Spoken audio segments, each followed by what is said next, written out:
So now, the next section, mind for matter. That means mind to matter relationship. Here mind is the conditioning state and matter is the conditioned state.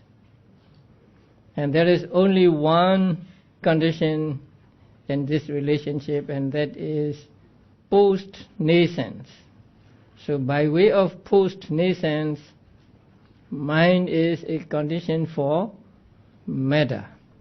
Now, post-nascence condition is a condition where a conditioning state assists conditioned states that has arisen prior to itself by supporting and strengthening them. So here, the conditioned state arose earlier. And then later, when that conditioned state is still existing, the conditioning state arises. And when it arises, it supports and strengthens the already existing conditioned state. So the conditioning states in this relation are subsequently arisen cetas and cetasikas. The conditioned states are the material phenomena of the body born of all four causes. Now there are four causes for matter, and so this body is said to be caused by these four causes: karma, consciousness, nutriment, and climate. So these four causes. This condition begins with the first bhavanga in relation to the material phenomena born of karma at the moment of rebirth linking. So at the moment of conception, there arises a rebirth consciousness. And after the rebirth consciousness, there arise many moments of bhavanga. So at the moment of rebirth consciousness, the rebirth consciousness and the material properties born of karma arise together. So in that case, there can be no post-nascence condition. But when we come to the first bhavanga that follows the rebirth chitta, then we can have this post-nascence condition. Because, let's say, heart base. Heart base arises with the rebirth consciousness. And it arises and then it will last for 17 thought moments. Now, after the first rebirth consciousness, there follow the moments of bhavanga. So when it comes to the first bhavanga, and first bhavanga arises, that first bhavanga is a condition for the heart base by way of post-nascence. It arises later, and then when it arises, it supports and it strengthens the still existing heart base at that moment. So here it is the other way. The conditioning state arises after the conditioned state. But when conditioning state arises, conditioned state must be existing. Just as the rainwater that falls later promotes the growth and development of the already existing vegetation. So trees and plants have been existing for maybe a long time, and then the rain comes, like today. Today is too much rain. So the rain comes and it promotes the growth and development of the already existing trees and plants. So the rain is a post-nascence conditioning state, and trees and plants are the post-nascence conditioned states. So we have too much of post-nascence condition today. So Just as the rainwater that falls later promotes the growth and development of the already existing vegetation, so the subsequently arisen mental states support the pre-arisen material phenomena, so that they continue to produce similar material phenomena in succession. So this is post-nascence condition. And then next is pre-nascence condition. I will not go into many details. It's difficult to follow. So pre-nascence means conditioning state arises and is existing when the conditioned state arises. So it's a condition where a conditioning state, a material state which has already arisen and reached the stage of presence or TT, causes mental states or the conditioned states to arise after it. It is like the sun, which arises first in the world and gives light to people who appear after it has arisen. So the sun was there before, and then people appear, and so the sun is a pre-nascence condition, and the people are the pre-nascence conditioning state, and the people are the conditioned states of pre-nascence condition. Now there are two main types of pre-nascence conditions. And the one is base pre-nascence, in Pali Vatu Purijata, and two object pre-nascence, Aramana Purijata. Vatu means the base of or seat of consciousness. So eye base, ear base, nose base, and so on. And object pre-nascence means objects. So there are 6 kinds of objects taught in the 3rd chapter. So when a seeing consciousness arises, it arises depending on the eye base, and it takes the visible object as object.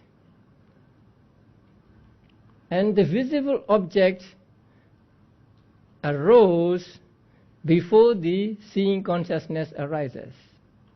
And eye base also arose before the seeing consciousness arises. So when seeing consciousness arises, the object as well as the base are still existing. So when they are still existing, seeing consciousness arises, and that seeing consciousness is said to be conditioned by the eye base and also by the visible object.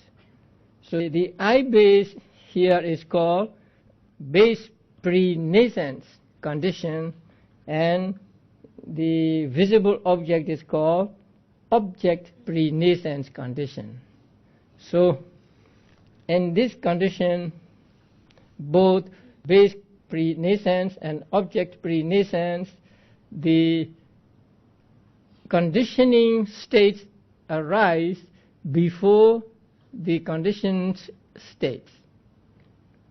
So conditioned states arises after the arising of conditioning states, and those conditioning states serve as a base and object for that conditioned state. In this example, the seeing consciousness. So when we see something, we can think of these two conditions. What we see is what condition? Object pre-nascence condition. And our eyes, base pre-nascence condition. The same with when we hear something, when we smell something, and so on. So patthana can be put into daily activities. And the next is concepts and mind and matter for mind. So it is the relationship between concept, mind and matter on the one hand, and mind on the other. So the conditioning state consists of concept, mind and matter, and conditioned states consists of only mind. And there are two varieties here. The one is object and the other is called decisive support. Now, object condition is easy to understand. A condition where a conditioning state as object causes other states, the conditioned states to arise, taking it as their object. So when you see something, then there is the object condition operating. What you see is the object, and then you have the eye, and there is the seeing consciousness. Seeing consciousness takes the visible object as object, and so the object or the visible object is the conditioning state for seeing consciousness, which is the conditioned state. And there is nothing that is not an object condition. So everything is an object condition.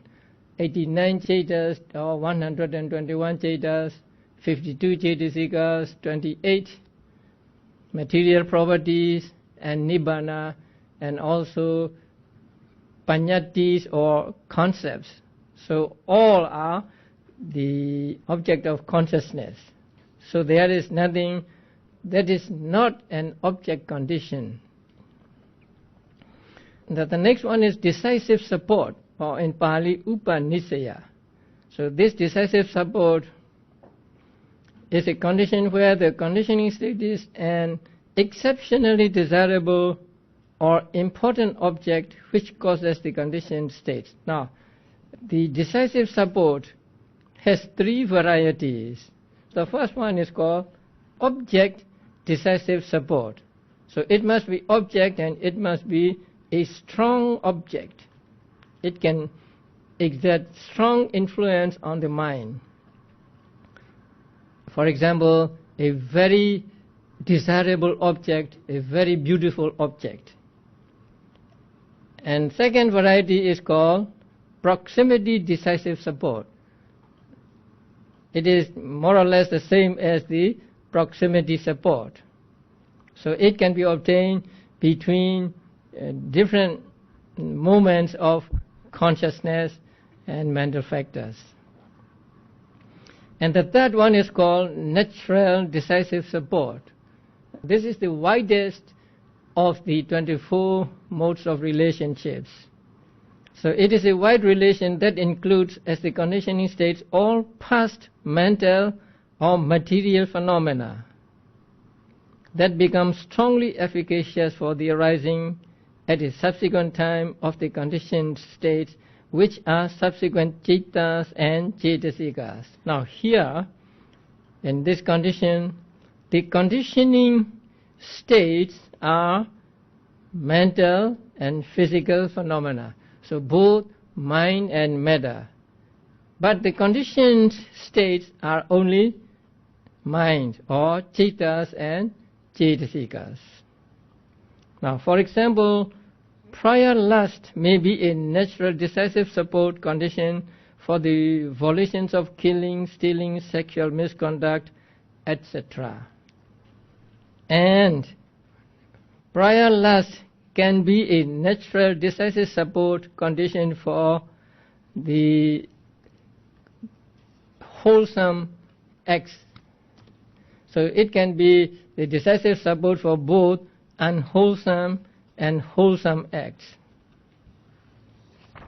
Now, suppose a person has lust. Through lust, he may commit killing, stealing, sexual misconduct, and so on.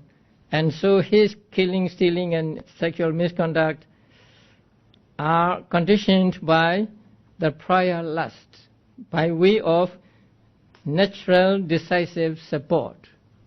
That means his lust that arose prior to the subsequent killing and so on is a conditioning state, and killing and so on are conditioned state.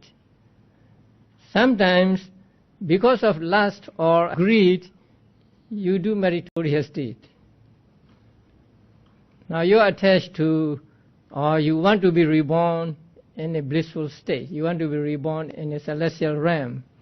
So in order to be reborn in a celestial realm, you practice dana and sila. So you practice dana or sila because you are influenced by the desire, by the greed for the blissful existence. In that case, unwholesome state is a decisive support for wholesome state.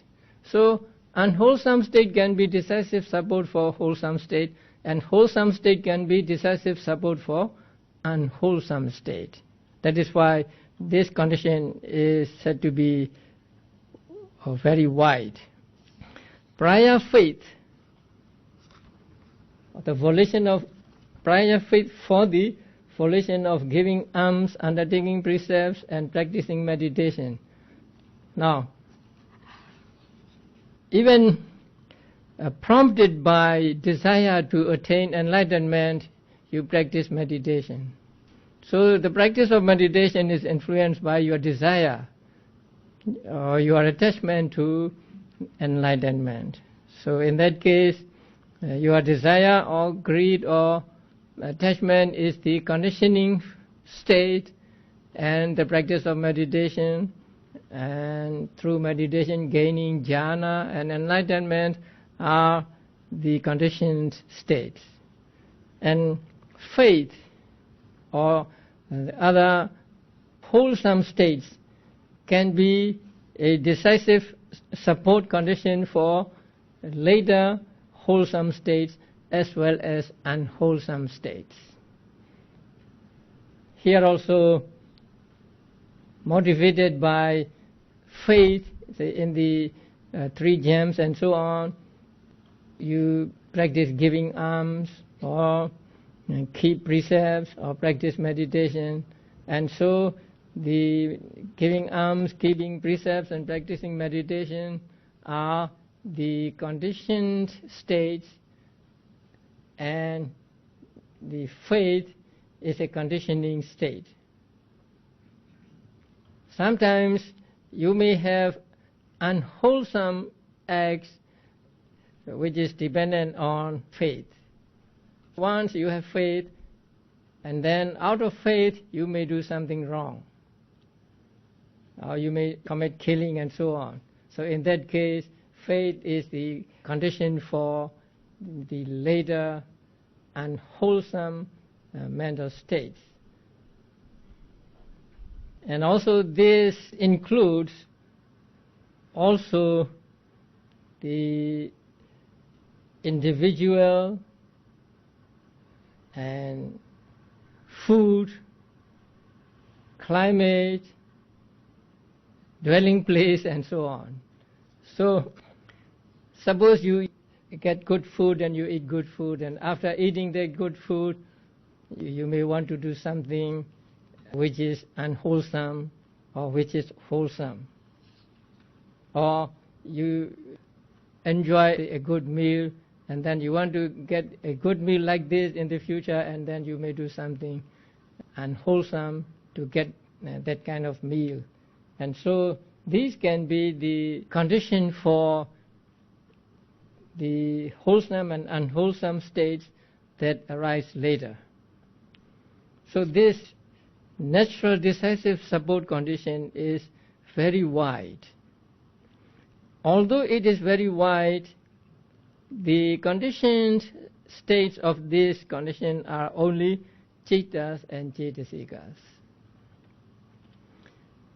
Now, this natural decisive support is said to be of Abhidhamma method and Suttanta method. So according to Abhidhamma method, only the cetas and cetasikas are the conditioned states of this condition. But according to Suttanta method, anything can be the natural decisive support of anything. So we say as a joke that if you cannot think of any other condition, just say natural decisive support and you will not be wrong. Okay, next one is mind and matter for mind and matter. So here conditioning state consists of mind and matter, and conditioned states also consists of mind and matter, and there are 9 of them. And the first one is predominance condition. And that predominance condition is of 2 kinds at the bottom of page 316. One is object predominance. It's a condition where the conditioning state as object dominates over the mental states which take it as their object. Now, for us, the object of a Buddha statue, the object of a Buddha statue is a object predominance condition for us. Whenever we see a Buddha statue, we become devoted and we pay respects to the Buddha and so on. So only those objects which are esteemed, cherished, or strongly desired can become the conditioning states in this relation. Those that are very beautiful or those that are very ugly, so such objects belong to this relation.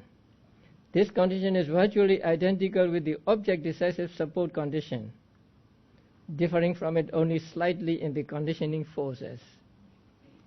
And the next one is connaissance predominance. That means they arise together and they predominate. So it's a condition where a conditioning state dominates conditioned states connaissant with itself.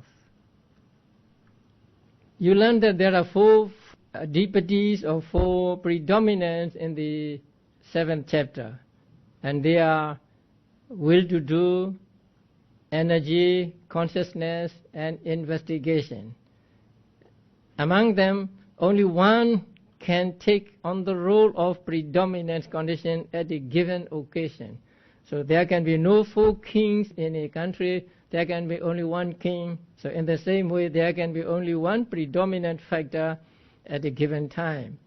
So when one is predominant factor, then the others are not. And then only in Javana Chetas with 2 roots and 3 roots. So it is said that the predominance can be obtained only with the 2-root consciousness and 3-root consciousness. The connaissant mental and material phenomena are the conditioned states. So those that arise together with these 4, the chetas, chetasikas, and also material property born of cheta are the conditioned states in this relation.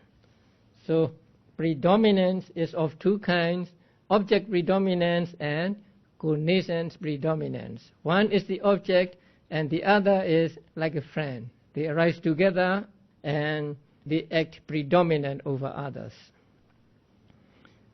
And the next is connaissance condition. So in this condition, the conditioning state and conditioned state arise at the same time and exist at the same time. It's a condition where a conditioning state on arising causes the conditioned states to arise simultaneously with itself. So it arises and at the same time it causes the conditioned states to arise. So not that it arises first and then later it causes the conditioned states to arise. As soon as it arises, it causes the conditioned state to arise also at the same time. So it is compared to the flame of a lamp, which on arising causes the light, color, and heat to arise along with it. As soon as a flame arises, then light, color, and heat also arise at the same time. And light, color, and heat are caused by the flame. So flame is the connaissance condition, and light and others are conditioning state of connaissance condition, and the others are conditioned states. This condition may be divided into 3 types. that is in this manual, as is done in the above text, or it may be more finely divided into 5 types. 1. Each mental state, Ceta or Cetasika, for the associated mental states. That means mental state to mental state. 2. Each mental state for the cognizant material phenomena. That means with consciousness there arise material properties. And so when they arise together, one is the condition for the other. Number 3, each of the 4 great essentials for the other 3 great essentials. And here, great essentials mean the 4 essential elements, the element of earth, water, fire, and air. So these 4, when one is the conditioning state, then the other 3 are conditioned states, and so on. And for each of the 4 great essentials for derived material phenomena. That means the dependent material phenomena. So each of the 4 essentials for derived material phenomena or dependent material phenomena, and that means when material properties arise, there arise the 4 great essentials, and also those that are dependent on these 4. So they arise together. So when they arise together, one of the 4 great essentials is the cognizance, conditioning state of cognizance condition, and the other dependent material properties are the conditioned states of cognizance condition. And the 5th one is, at the moment of rebirth linking, the heart base for the resultant mental states, and the latter in turn for the heart base. It is said that at the moment of rebirth linking, there arise the resultant consciousness, and then Cetasikas concomitant with it, and the material properties caused by karma. So among them there is heart base. So it is said that at the moment of rebirth linking, heart base on the one hand, and Ceta and Cetasika on the other, can be conditioned for each other. So that means at that moment, rebirth consciousness and Cetasikas are conditioning states, and heart base is conditioned state. And then heart base is the conditioning state, and rebirth consciousness and mental factors are conditioned states. So in this way there are 5 kinds of cognizance condition. And next is mutuality condition. If you understand the cognizance, you understand mutuality condition. In cognizance condition, only one is the conditioning and the other is the conditioned state. But in the mutuality condition, both are conditioning and conditioned. When one is conditioning, the other is conditioned, and when the other is conditioning, then the one is conditioned. Like at the moment of rebirth linking. So at the moment of rebirth linking, Cetas and Cetasikas are conditioning, and heart base is conditioned, and again heart base is conditioning, and Cetas and Cetasikas are conditioned. The same with Cetas and Cetasikas arising together. So when Cetas and Cetasikas arise together, Ceta is a conditioning state and Cetasikas a conditioned state, and then in turn Cetasikas are conditioning states and Ceta is conditioned state. So they go back and forth. So that is why they are called mutuality condition. So mutuality condition is actually a subordinate type of cognizance condition. It is actually included in the cognizance condition. In the general cognizance condition, the conditioning state simply causes the conditioned state to arise together with itself, but no reciprocity in the conditioning force is required. However, in the mutuality condition, each of the conditioning states is at the same time and in the same way a conditioned state in relation to the very states that it conditions. So they are to one another. Thus, a conditioning state in the relation of mutuality gives its force to the conditioned state and also receives the force of the conditioned state, which is a conditioning state relative to itself. This is compared to a tripod, each leg of which assists the other two legs reciprocally in enabling the tripod to stand upright. But I think the tripods in this room are not the example for mutuality condition, because they are not just three sticks put together. They are joined at the top with some other thing. So here tripod means just the three sticks put together and they depend on each other. And then support condition, you know the support condition. So support condition is where the conditioning state causes the conditioned state to arise by serving as the support or foundation on which they depend. So here conditioning state is like a support, like a base, like a location, and conditioned states are those that stays on it. And conditioning state is said to be related to the conditioned state in a manner similar to the way the earth supports trees and vegetation. So this condition is compared to the earth, which supports the trees and vegetation. That is, they grow on the earth, and so earth is the base on which they grow. Or a canvas supports a painting. You paint something on the canvas, so the canvas is the supporter of the painting. And there are two main categories of this support condition, and they are co-nascent support. When you hear the word co-nascent, you understand that they arise together, they exist together. And the pre-nascent support, that is, one exists before or one arises before the other.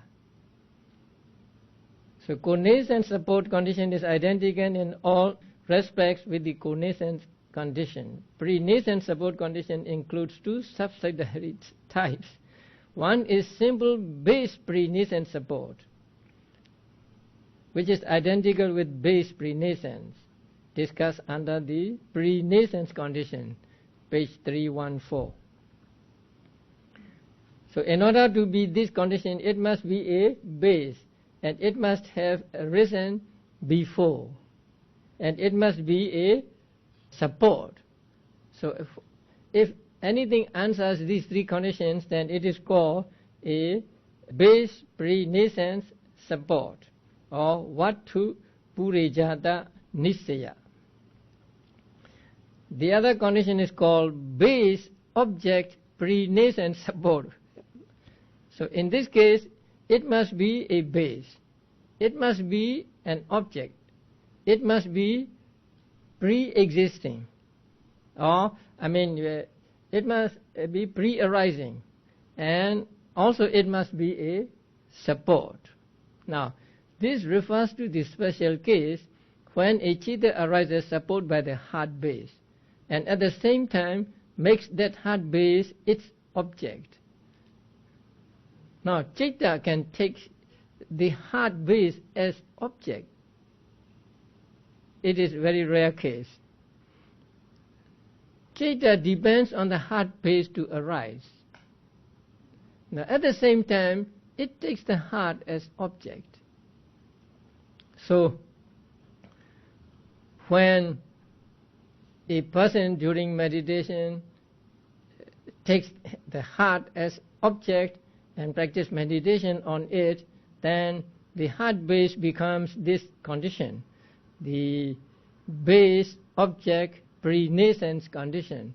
Because it is a base of consciousness, it is called a base, and because it is taken as object, it is object, and because it arose before the consciousness and is existing at the moment the consciousness arises, so it is pre-nascence, and also it is a base for this consciousness, so it is a support.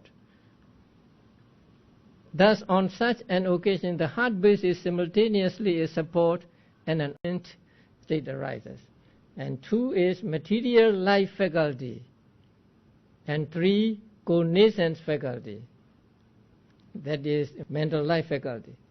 So in pre-nascent faculty, each of the 5 sensitivities arisen at the static phase of the past bhavanga ceta is a faculty condition for its respective type of sense consciousness along with its cetasikas. In the body there are said to be 5 sensitivities or 5 sensitive parts. That is, there are sensitive material properties in the eye, in the ear, in the nose, in the tongue, and in the body. So what we call sensitivity is those sensitive parts and not every part of the body. Suppose there is the eyeball. Not the whole eyeball is called eye sensitivity. Only the material properties that can receive light or that can receive image are called eye sensitivity, and so on. So each of the 5 sensitivities is a faculty condition for its respective type of sense consciousness along with its cetasikas. That means, let us take eye sensitivity. There is eye sensitivity and there is sense consciousness. That means seeing consciousness. So when seeing consciousness arises, it arises dependent upon the eye sensitivity, and here eye sensitivity controls the efficiency of the consciousness or controls the seeing function of the consciousness. For example, good eyes produce acute vision while weak eyes result in poor vision. So when the eye sensitivities are not good, then your eyesight is also not good. When the eye sensitivities are good, your eyesight is good. So those who wear glasses have bad eye sensitivities.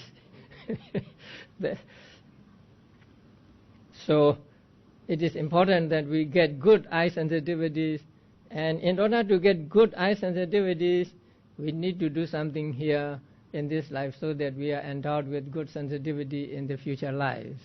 So that is why people offer lights and others to promote that good eye sensitivity. Or you may offer glasses to the people who need the glasses. And material life faculty in the material groups born of karma is a faculty condition for the other 9 material phenomena in the same groups, for it controls them by maintaining their vitality. Now, when at the moment of relinking or rebirth, I said this many times, right? At the moment of rebirth, the material properties arise. And the material properties arise in groups. And for human beings, there are said to be 3 groups of material properties arising. And each group has 10 material properties. So we say 3 groups, 10 material properties. Among each of the group, there is what is called a life faculty, material life faculty. So there is one material property that controls them by maintaining their vitality, that keeps them alive. So if there were no life faculty in our bodies will become rotten in a few moments. So our bodies are fresh and living because there is this life faculty in our bodies, and this life faculty is controlling the other material properties by maintaining their vitality, by keeping them alive. And then number 3 is the 15 material faculties are each a cognizance faculty condition for the associated mental states and the cognizant material phenomena. Now 15 immaterial faculties. Then you have to go back to the 22 faculties in the 7th chapter to find the 15 immaterial faculties. They are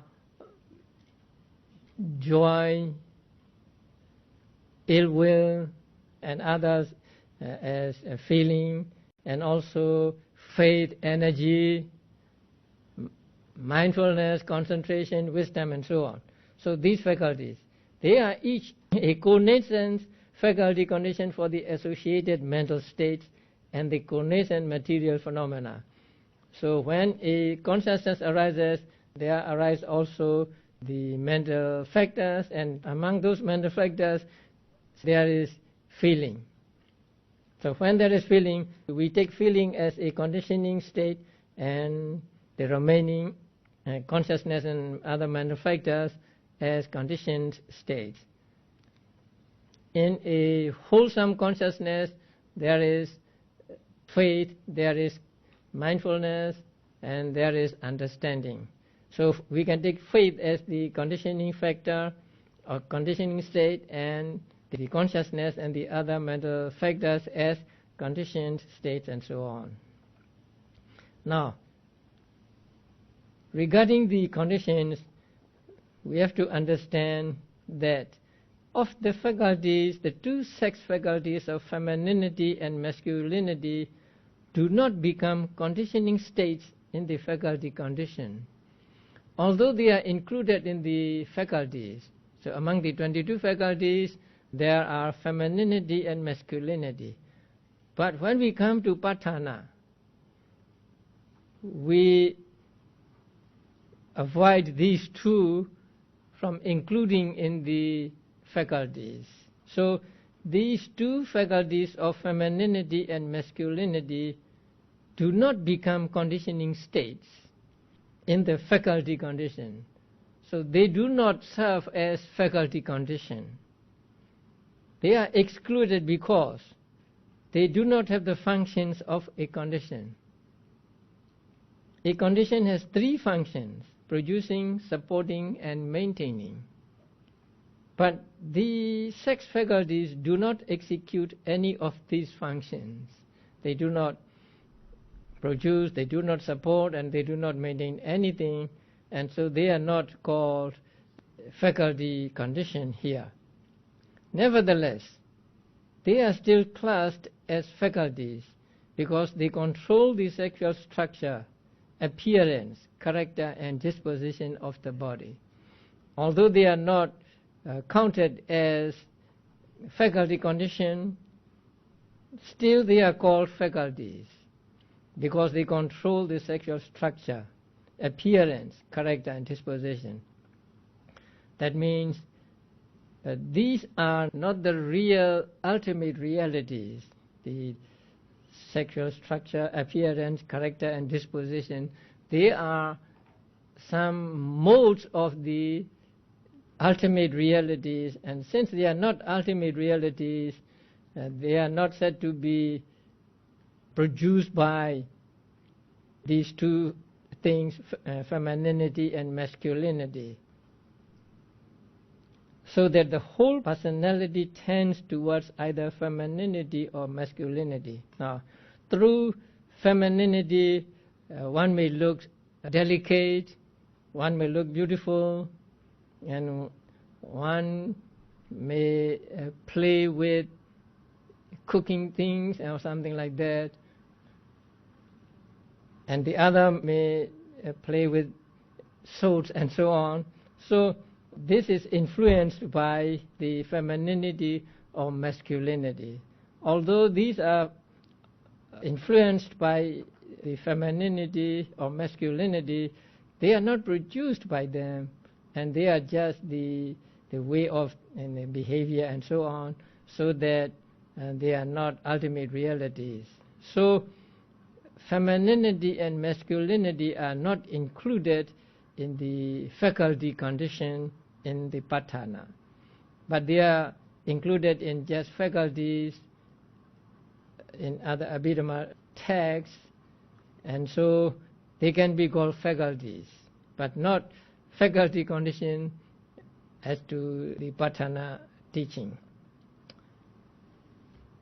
Now, dissociation condition. Okay, I must finish this dissociation condition. So dissociation condition is threefold. At the moment of rebirth linking, the heart base is a condition for resultant mental states and consciousness, and mental factors for co-nascent matter by way of co-nascence. The post-nascent consciousness and mental factors for this pre-nascent material body by way of post-nascence. And the 6 bases in the course of life, that means during life, for the 7 consciousness elements by way of pre-nascence. So the dissociation is said to be of 3 kinds. At the moment of rebirth, the heart base and mental aggregates arise simultaneously, and each is a dissolution condition for the other by reason of the particular characteristics that distinguish them as material and mental phenomena. Although they arise together, they are not said to be associated, because they do not fulfill the 4 conditions as rising together, ceasing together, having the same or common object and having the same base. So they arise together, but they are called dissociated. At the moment of rebirth, again, the mental aggregates are a condition for the other kinds of karma-born matter. So at the moment of rebirth, there arise the karma-born matter, and the mental aggregates are a condition for the karma-born matter by way of dissociation condition, and during the course of existence for mind-born matter, and also during life the mental aggregates arise, and at the same time the matter born of citta arises too. So in that case, the mental aggregates are a condition for the mind-born matter by way of dissociation condition. Dissociation also comprises pre-nascent and post-nascent types. The former obtains between matter as a conditioning state and mind as a conditioned state.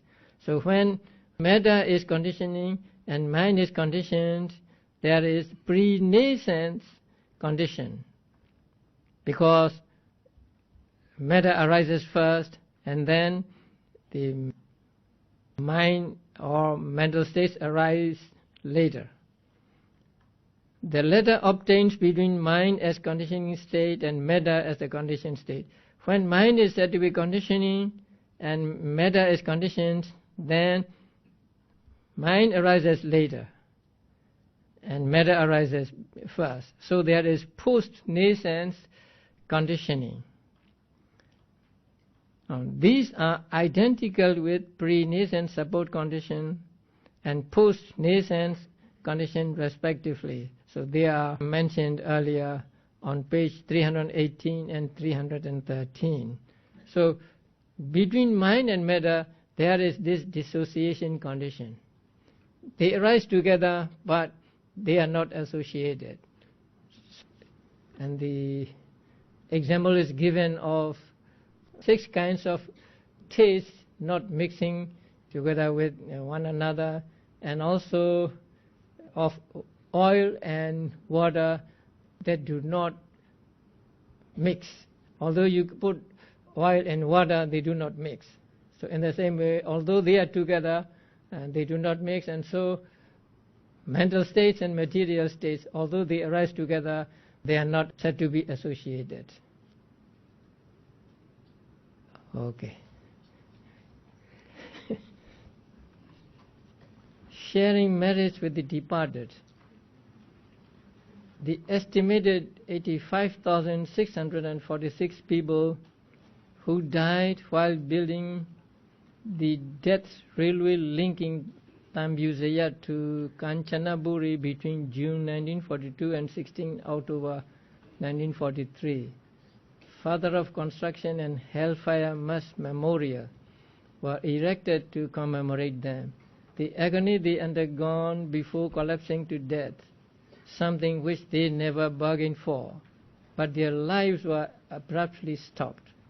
To appease to their grievous mental consciousness, to harmonize their spirits, is ceremony to radiate metta, and merit sharing with the departed is necessary. Is this a right view and right action? Please discuss and comment. To help them in their now respective existences, what we do is sharing merits. So sharing merit is more effective and better than just radiating metta. We can radiate metta to them, but sharing merits with them is more beneficial to them, because they can get results and they can escape the miserable state they are in. And as I said yesterday, if those people, they died in 1942 and 1943, so it's about how many years? 60 years ago, and they may be reborn in different existences, and so we cannot hope to benefit all of them who died at that time. But still, we can share merits with them, so that there may be someone who can still know this sharing of merit with them, and who can get the share of merit and get the benefits of the good karma they acquire through rejoicing at the merit done here. So it is a good practice to share merits with the departed ones, and we should share merits with them as often as we can, because they may miss to take the share if we share for just once. So if we do it many times or every day, then there will be some opportunity for them to rejoice in our merit and get the benefits of the merit. In this stage, when some people ask me to radiate metta to those who have departed, so I always say that please share merits with them. That is better and that is more beneficial to them, and just radiating metta to them. So you may do a ceremony to share merits with them. That's very good act. I think I'll put off these for tomorrow.